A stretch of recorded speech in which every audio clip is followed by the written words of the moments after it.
Good morning Pilipinas! Live mula sa Pag-asa Weather and Cloud Forecasting Center. Ito na po ang latest sa lagay ng ating panahon. As of 8 a.m. kanina na mataan po ang sentro ng Bagyong Waning sa layong 830 kilometers east, northeast ng Itbayat, Batanes. Taglay pa nito ang lakas ng hangin na abot po ng 175 kilometers per hour at pagbugso nga abot naman po ng 210 kilometers per hour. Kumikilos po ito pa west-northwest sa bilis po yan na 20 kilometers per hour. Inaasang papalakasin nito ang hanging habagat na siyang unang mararamdaman. Yan po ay sa bahagi ng Kabisayaan, maaaring mamayang hapon ayon po ito kay weather forecaster Alzar Aurelio. Hanggang nasa loob pa naman ng ating par ang Bagyong Waning, mahalagang malaman rin po natin ang magiging lagay ng ating panahon sa susunod na 3 araw. Kaya ito po ang today weather forecast ng Pag-asa.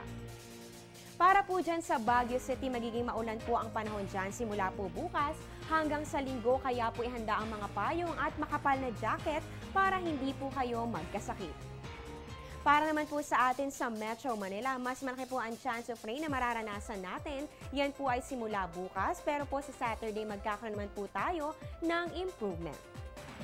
Para naman po sa Metro Cebu, magiging maganda-ganda pa po ang ating panahon by Friday and Saturday. Pero pagsapit naman po ng linggo na maaari pong maging maulan na ang inyong panahon. Para naman po sa Metro Davao, magiging partly cloudy with isolated rain showers or thunderstorms simula po yan bukas hanggang sa Sunday. At panghuli na lang po natin sa may Zamboanga City, maulan po ang panahon, yan po ay sa Friday at pati rin po sa Sunday. Pero sa Saturday, mainam po na gawin niyo na ang inyong mga plano dahil less chance of rain na po ang ating inaasahan. Magbabalik po kami matapos ang isang paalala. Air 21, sagot ko ang padala mo. Talaga lang ha? Ito, kaya mo? Engagement ring, para sa panggapo. Sagot ko, sir. Siguradong makakarating kagad sa pangga nyo. Ay, pangga ko! Talaga, ha? Ito, kaya mo? Ha? Sagot ko, sir. Kahit ano, kahit paano. Air 21, sagot ko ang padala mo.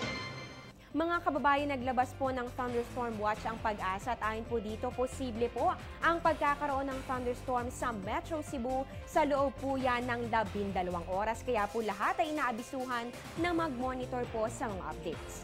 At yan ang latest mula dito sa Pag-asa, manatiling nakatutok sa Panahon TV Express kung saan walang pinipiling panahon ang pagbibigay impormasyon. Ako po ang inyong weather lover, Amor La Rosa. Magandang umaga.